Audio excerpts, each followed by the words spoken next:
ಹೇಳಿ. ಸೊ ಕಪ್ಪೆ ನೀರಿಗೆ ಮೊದಲೇ ಸಾರಿ ಸೊ ಇದು 3D ಅಂತ ಹೇಳ್ತೀವಲ್ಲ. ಬಟ್ ವಿಜಯನಗರ ಕಾಲದಲ್ಲಿ ಆರ್ಕಿಟೆಕ್ಚರಲ್ಲಿ ಎಷ್ಟು ಟ್ಯಾಲೆಂಟೆಡ್ಸ್ ಇದ್ದರು ಅನ್ನೋದು ಇದು ಒಂದು ಎಕ್ಸಾಂಪಲು. ನೋಡಿ, ಕಪ್ಪೆ ನೀರಿಗೆ ಹಾರ್ತಾ ಇರೋದು, ಹೆಡೆ ಕೆಳಗಡೆ ಶಿವಲಿಂಗ, ಹೌದಾ, ನಾಗಲಿಂಗ.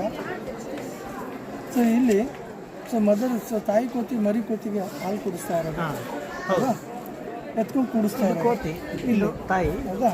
ಸೊ ತಾಯಿ ಕೋತಿ ಮರಿ ಕೋತಿ ಕೈ ಹಿಡ್ಕೊಂಡು ಮೇಲೆ ಕೆತ್ಕೊಳ್ತಾ ಇರೋದು ಅಲ್ವಾ. ಈ ಕಡೆ ನೋಡಿ, ಕೋತಿ ಕೂತ್ಕೊಂಡ್ರು ಕೈ ಮಡ್ಚ್ಕೊಂಡು, ಈ ಕಡೆ ಭಾಗ. ಅದ್ರ ಮೇಲೆ ಇನ್ನೊಂದು ಕೋತಿ ಜಂಪ್ ಮಾಡ್ತಾರೆ ನೋಡಿ, ಬಾಲ ಇದೆ, ಕಾಲು, ಬಾಡಿ, ತಲೆ. ಇನ್ನೊಂದು ಮಂಕಿ ಜಂಪ್ ಮಾಡ್ತಾರೆ. ಇಲ್ಲಿ ಹಾಫ್ ಟೈಲ್ ಇದೆ, ಹಾಫ್ ಟೈಲ್ ಕಟ್ ಆಗಿದೆ ಈ ಕಡೆ ಭಾಗ. ಆಮೇಲೆ ಇಲ್ಲಿ ಬನ್ನಿ, ಈ ಕಡೆ ಇಲ್ಲಿ ನೋಡಿ, 2 ಕಾಲಿದೆ, ಬಾಲ, ಬಾಡಿ, ಕೈ, ತಲೆ. ಹನುಮಂತ ಹಾರ್ತಾ ಇರೋದು ಈ ಥರ. ಆ ಕಡೆ ಅಂದರೆ ಸಿಂಹ ಅಲ್ವಾ. ಈ ಕಡೆ ಸಿಂಹ ಜಂಪ್ ಮಾಡ್ತಾ ಇರೋದು. ಈ ಕಡೆ ನೋಡಿ, ಕುದುರೆ ಹಾರ್ತಾ ಇರೋದು, ಕುದುರೆ ಹಾರ್ತಾ ಇರೋದು ಅಲ್ವಾ. ಈ ಥರ ಇಲ್ಲಿ ಬನ್ನಿ, ಡ್ರ್ಯಾಗನ್ ಅಂತ ಅಲ್ವಾ. ಡ್ರ್ಯಾಗನ್ ಅಂದರೆ ಅದೊಂದು ಜಸ್ಟ್ ಇಮ್ಯಾಜಿನೇಷನ್ ಪಿಕ್ಚರ್ಸ್. ಬಟ್ ನಮ್ಮ ವಿಜಯನಗರದಲ್ಲಿ ಅದೇ ರೀತಿಯಾದಂಥ, ಅಂದರೆ ಪ್ರತಿಯೊಂದು ಪ್ರಾಣಿಗಳಲ್ಲಿ ಯಾವ ಪಾಠ ಅದಕ್ಕೆ ತುಂಬ ಪವರ್ಫುಲ್ ಇರುತ್ತೆ. ಅಂದರೆ ಆನೆಗೆ ಸೊಳ್ಳು, ಹೌದಾ. ಸೊ ಸಿಂಹಕ್ಕೆ ಬಾಡಿ, ಕೈ, ಮುಖ, ಈ ಥರ, ಹೌದಾ.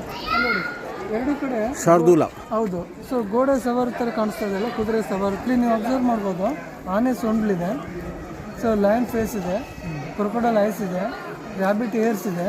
ಸೊ ಆಮೇಲೆ ಜಿಂಕೆ ಕೊಂಬುಗಳಿದೆ ಮೇಲ್ಗಡೆ. ಆಮೇಲೆ ನವಿಲಿನ ಪುಕ್ಕ ನೆಕ್ ಹತ್ರ. ಆಮೇಲೆ ಬಾಡಿ ಬಂದ್ಬಿಟ್ಟು ಕುದುರೆದು, ಸೊ ಕಾಲು ಬಂದ್ಬಿಟ್ಟು ಲಯನ್ದು. ಸೊ ಇದನ್ನು ಶಾರ್ದೂಲ್ ಅಂತ ಕರೀತಾರೆ. ಶಾರ್ದೂಲ ಹಿಂದೆ ಇತ್ತು ಅದು ಪ್ರಾಣಿ. ಇದರಲ್ಲಿ ನೀವು ಅಬ್ಸರ್ವ್ ಮಾಡ್ಬೋದು ಸರ್. ಇದರಲ್ಲಿ ಸೊ ಇದರಲ್ಲಿ ನೋಡಿ, ಒಂದು ಕಡೆಯಿಂದ ನೋಡಿದ್ರೆ ಹಸು ಕಾಣುತ್ತೆ, ಇನ್ನೊಂದು ಕಡೆಯಿಂದ ನೋಡಿದ್ರೆ ಆನೆ ಕಾಣುತ್ತೆ. ಸೊ ಹಸು ಅಂದರೆ Gauri, so Ganesha, so Gauri Ganesha.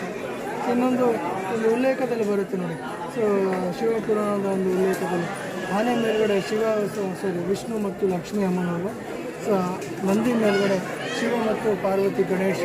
So ಒಂದು ಸನ್ನಿವೇಶ ಅಲ್ವಾ. ಕೀರ್ತಿಮುಖ, ಪ್ರಭಾವಳಿ, ಕೀರ್ತಿಮುಖ. ಸೊ ಸಿಂಹ ಹಾರ್ತಾ ಇರೋದು, ಈ ಕಡೆನೂ ಸಿಂಹ ಹಾರ್ತಾ ಇರೋದು. ಸೊ ಕೆಳಗಡೆ ವಿರೂಪಾಕ್ಷ. ಹೌದು ಸರ್, ಇದು ಕೃಷ್ಣದೇವರಾಗಿ ಕೊಟ್ಟಿರ್ತಕ್ಕಂಥ ಬಂಗಾರದ ಮುಖವಾಡ 5.5 kg ಇದೆ. ಸೊ ಅದು ಈಗ ಪ್ರೆಸೆಂಟ್